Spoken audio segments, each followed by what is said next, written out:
Tellement de sens en si peu de mots. Une sourate parmi les plus courtes. Une sourate que vous connaissez tous très certainement. Elle résume à elle seule la base du tawhid, le fondement de la foi, la croyance en l'unicité de Dieu. Cette sourate, c'est Al-Ikhlas. Quelle est sa signification?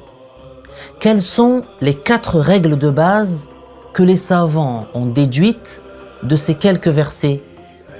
Voici une explication détaillée de Souratul Ikhlas.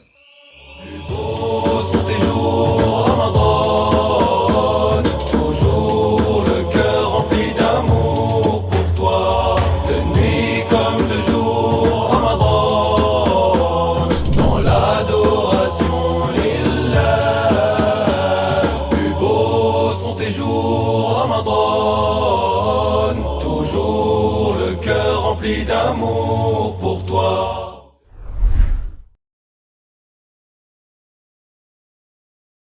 أعوذ بالله من الشيطان الرجيم. بسم الله الرحمن الرحيم. وإذ قتلتم نفسا فادارأتم فيها والله مخرج ما كنتم تكتمون.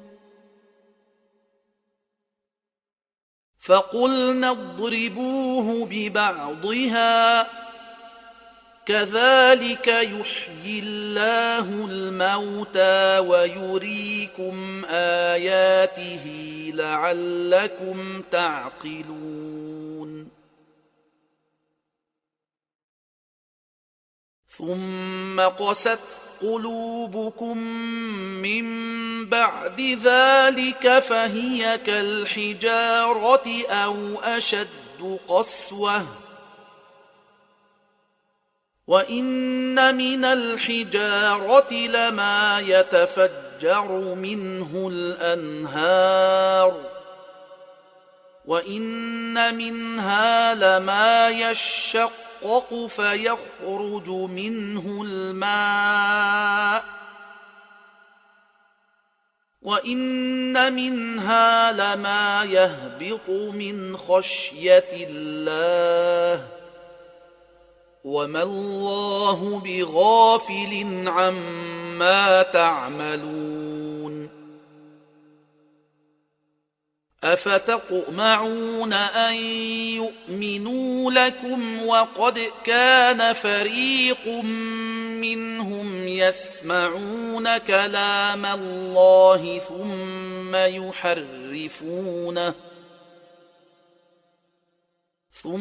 يحرفونه من بعد ما عقلوه وهم يعلمون. وإذا لقوا الذين آمنوا قالوا آمنا وإذا خلا بعضهم إلى بعض قالوا أتحدثونهم بما فتح الله عليكم ليحاجوكم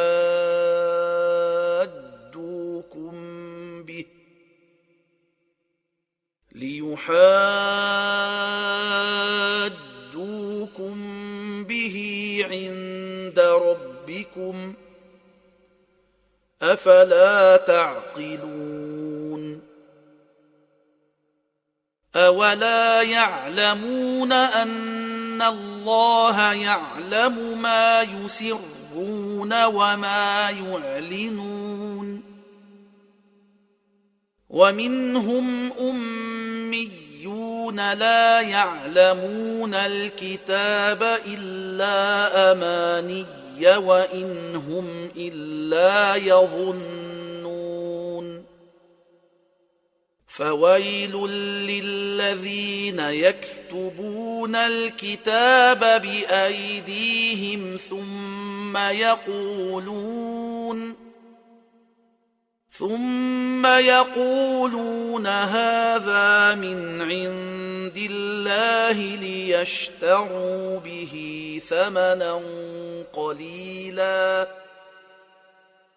فويل لهم مما كتبت أيديهم وويل لهم مما يكسبون وقالوا لن تمسنا النار إلا أياما معدودة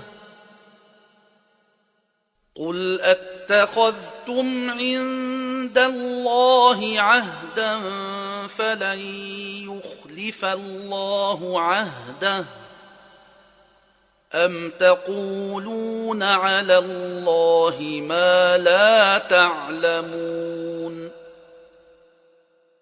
بلى من كسب سيئة وأحاطت به خطيئته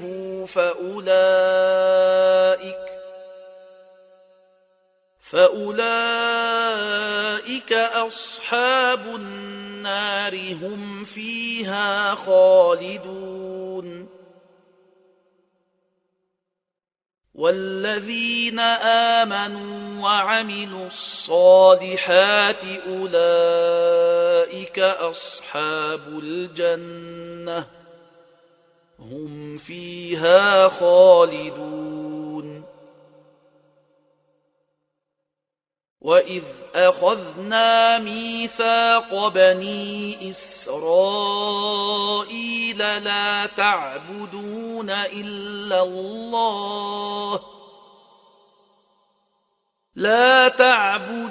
إلا الله وبالوالدين إحسانا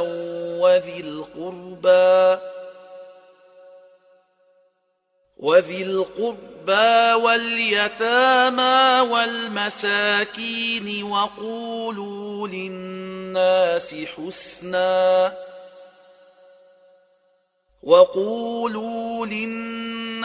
حسنا وأقيموا الصلاة وآتوا الزكاة ثم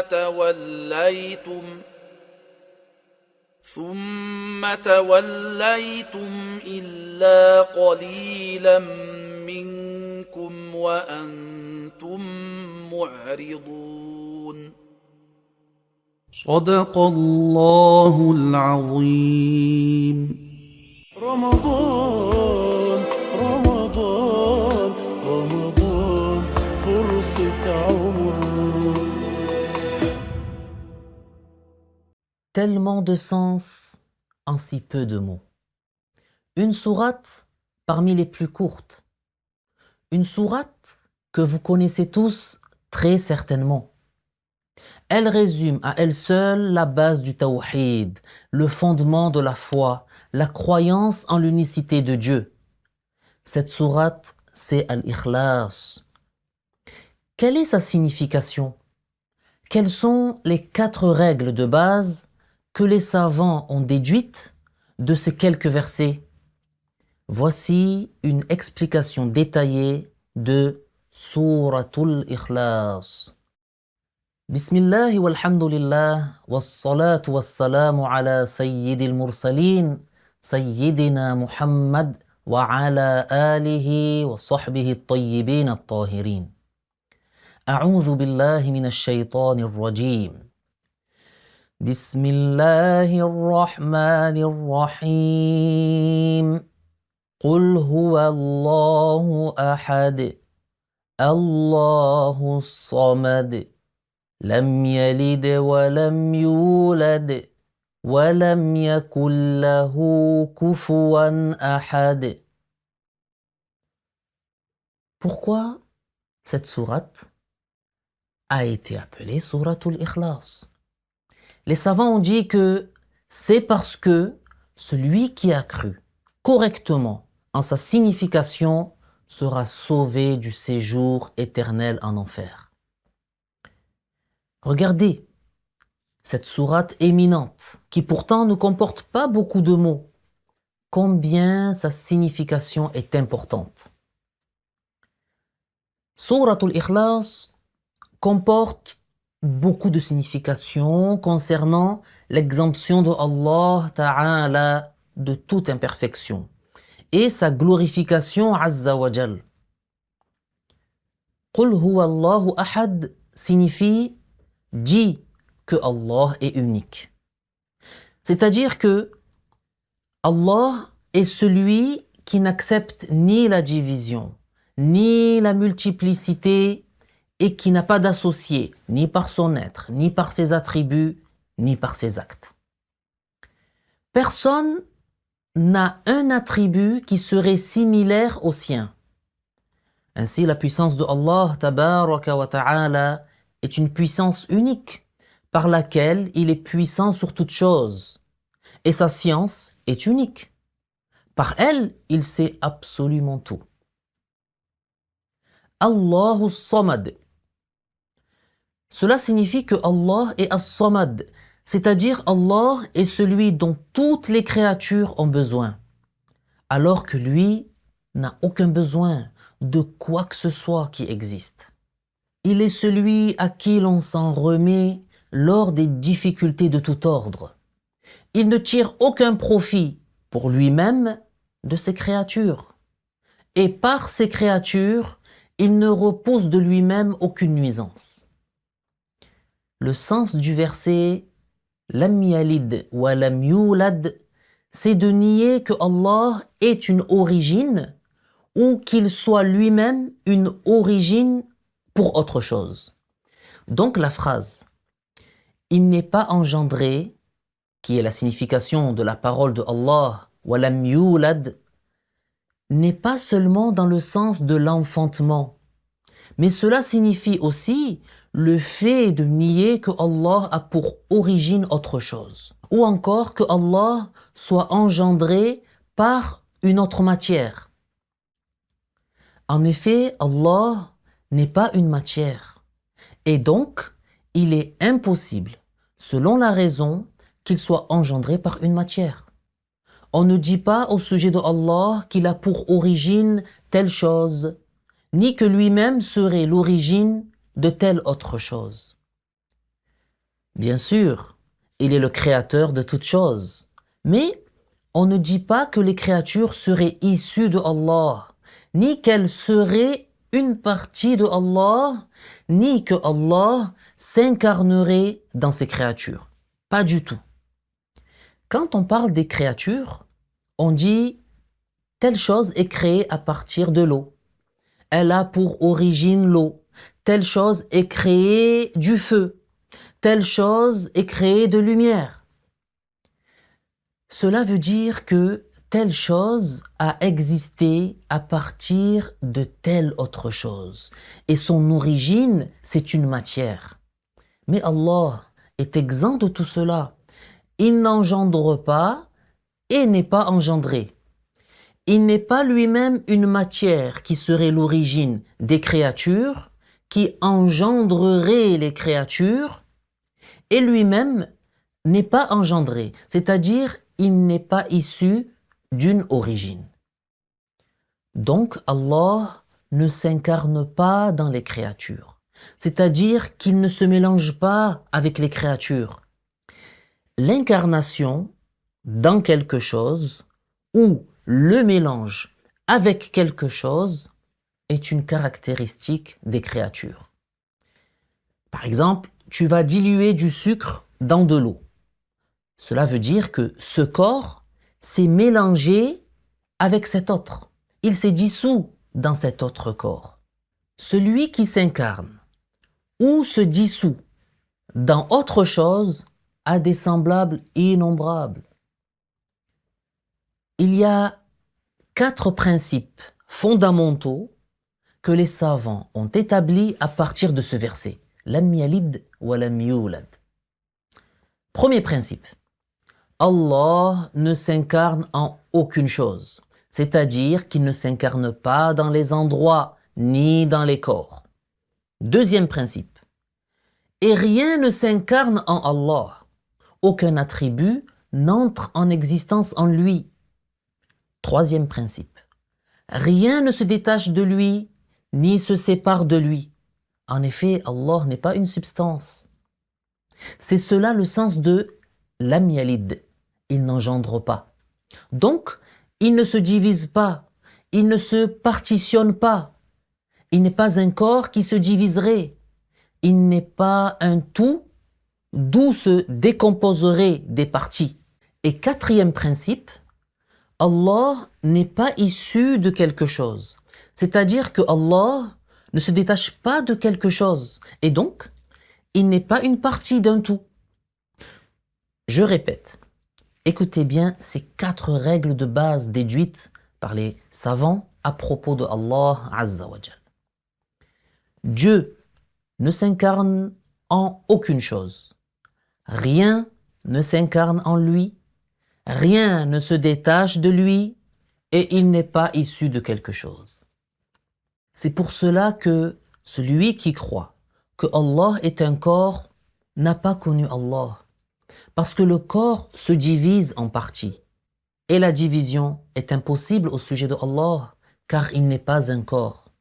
De même, n'a pas connu Allah celui qui a cru en l'incarnation à propos de Allah. Parce que l'incarnation est une fausse croyance, c'est un égarement. Qui a rapporté l'unanimité sur le fait que ceux qui ont pour croyance que Allah s'incarne dans les choses ne sont pas musulmans?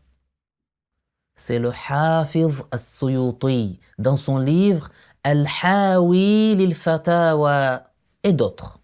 Donc, Allah, rien ne se détache de lui. Ça, on l'a expliqué. Et rien ne s'incarne en lui.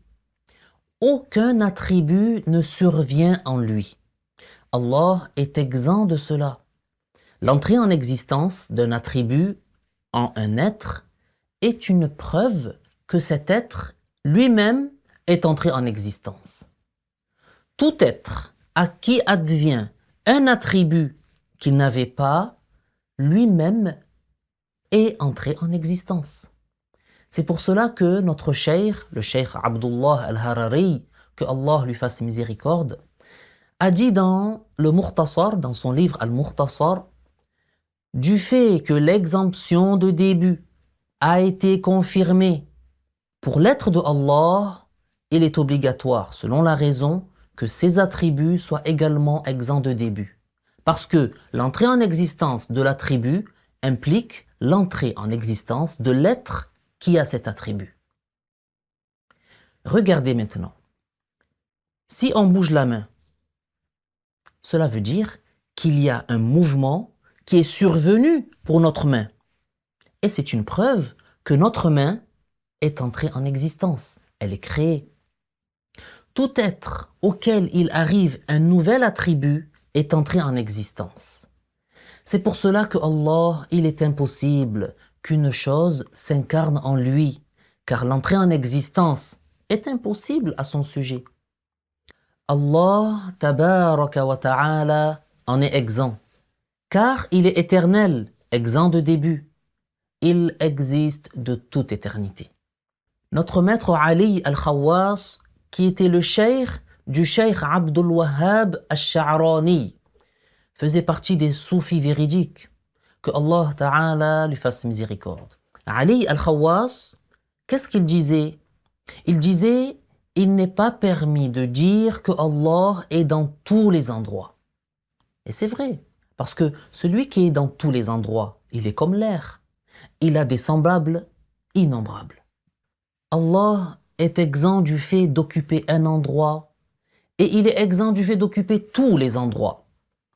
Donc, la croyance de Ahlus Sunnah wal Jama'a à propos de Allah Azza wa Jal est que Allah existe sans endroit. Dieu existe sans être dans le ciel, ni sur le trône, ni dans tous les endroits. Est-ce que vous savez quelle est la cause de révélation de Surat Al-Ikhlas? Eh bien, sachez que il y a un groupe de non-musulmans qui est venu voir le prophète sallallahu alayhi wa sallam et ces gens lui ont dit « Décris-nous ton Seigneur, celui que tu adores ».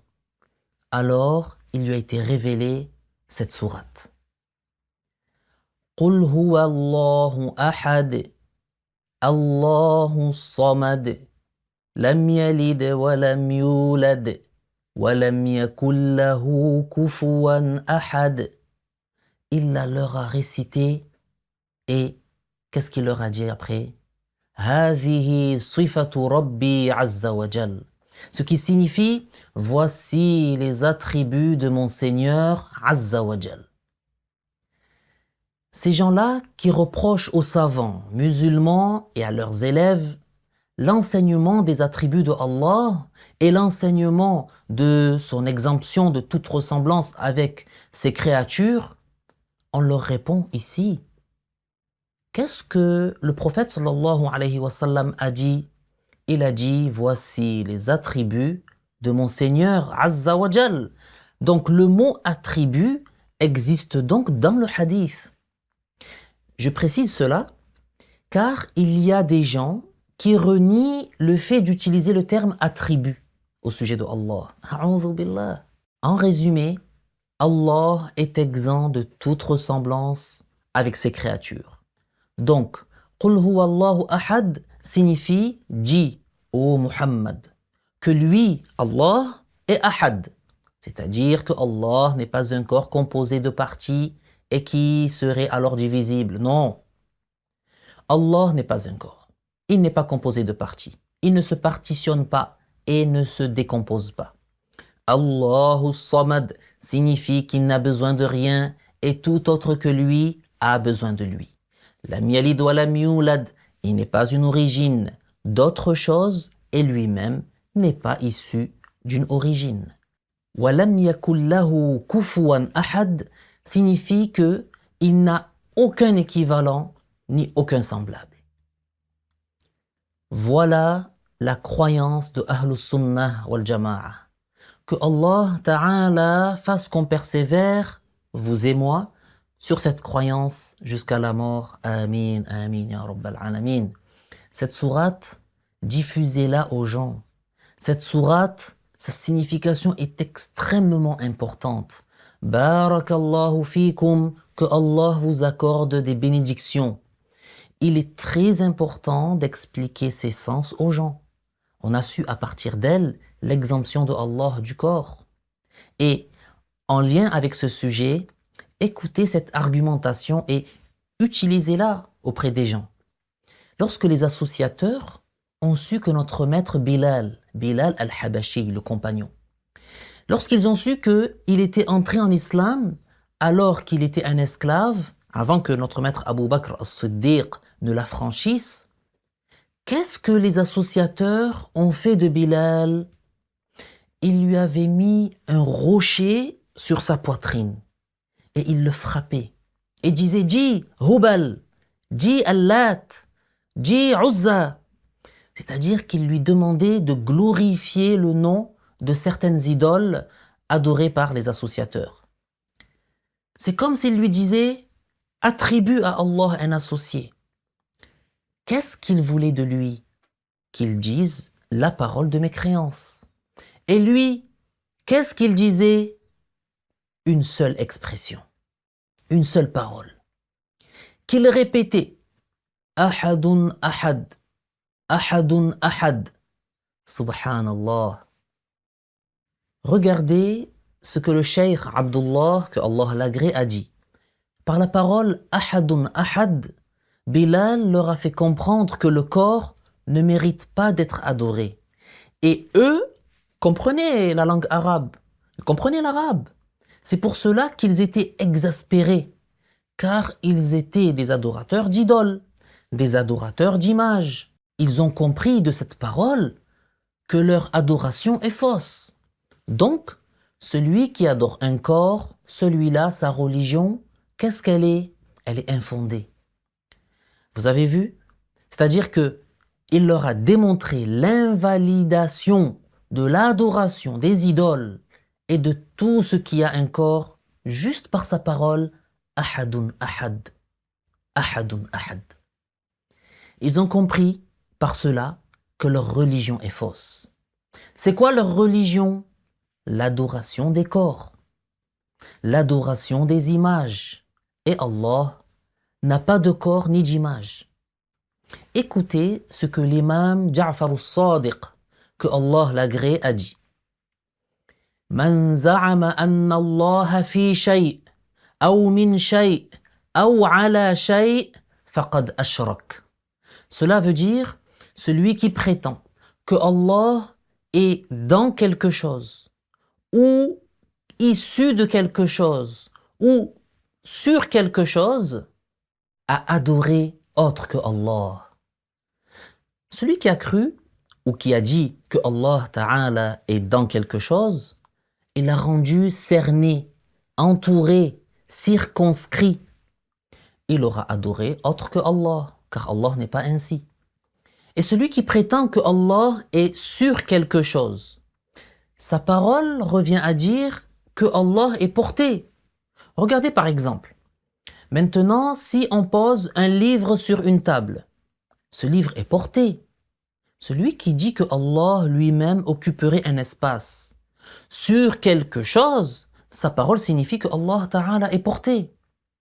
Quant à Al-Ulu, qui est attribué à Allah et qui est traduit parfois par le terme l'élévation, il signifie l'élévation par la domination, l'élévation par le degré et le mérite. C'est ce qui est attribué à Allah Ta'ala dans le Coran et dans les hadiths. Quant à la direction ou au fait d'être porté, le fait de s'établir, d'être à proximité ou assis, ou ce qui est de cet ordre, tout cela fait partie des caractéristiques des créatures. Et ce n'est pas digne de Allah. Et celui qui prétend que Allah est issu de quelque chose, il l'a considéré comme étant entré en existence. Et là, il aura adoré autre que Allah Ta'ala, parce que Allah est éternel, exempt de début. En effet, la dame Aïcha, que Allah l'agrée, a dit que le messager de Allah sallallahu alayhi wa sallam a dit خُلِقَتِ الْمَلَائِكَةُ مِن نُّورٍ وَخُلِقَ الْجَانُّ مِن مَّارِجٍ مِّن نَّارٍ وَخُلِقَ آدَمَ مِمَّا وُصِفَ لَكُمْ أي من ماء وتراب. Cela signifie les anges ont été créés de lumière. Les djinns ont été créés à partir d'une flamme de feu, sans fumée. Et Adam a été créé de ce qui vous a été décrit, c'est-à-dire d'eau et de terre. Celui qui est issu de quelque chose, qu'est-ce qu'il est? Il est créé. Cette parole de l'imam Ja'far al-Sadiq est rapportée par Al-Qushayri dans Al-Risalatu al-Qushayriya. Ja'far al-Sadiq, que Allah l'agrée, était un savant mujtahid, comme notre maître Al-Shafi'i ou ceux qui sont de cet ordre. Il a vécu avant lui et certains savants ont pris de lui une certaine quantité de science. Il faisait partie des salafs vertueux et il a précédé certains mujtahids réputés. Il était donc un mujtahid, mais son école, son mazhab, n'a pas été consigné par écrit, subhanallah. Mais il a quelques propos diffusés dans certains livres. Ja'far al-Sadiq est de la descendance de notre maître Ali, que Allah les agrée tous les deux. Voilà donc l'explication détaillée de Souratul Ikhlas. Walhamdulillahi Rabbil Alameen. رمضان رمضان رمضان فرصة عمر.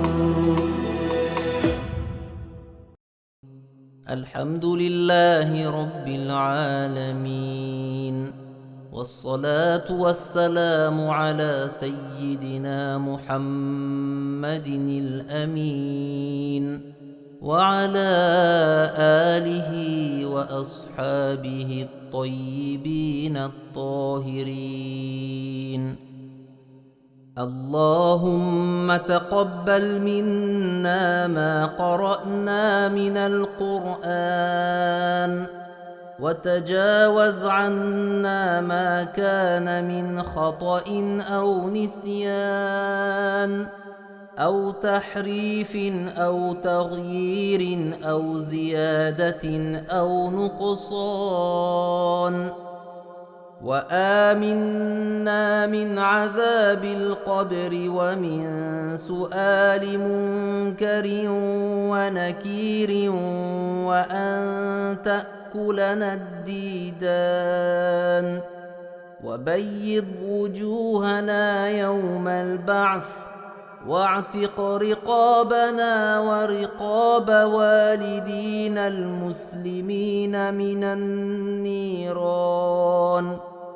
اللهم تقبل صيامنا اللهم تقبل صلاتنا وركوعنا وسجودنا اللهم إنك عفو تحب العفو فاعف عنا اللهم إنك عفو كريم تحب العفو فاعف عنا اللهم اغفر للمؤمنين والمؤمنات والمسلمين والمسلمات ربنا آتنا في الدنيا حسنة وفي الآخرة حسنة وقنا عذاب النار وصل اللهم على سيدنا محمد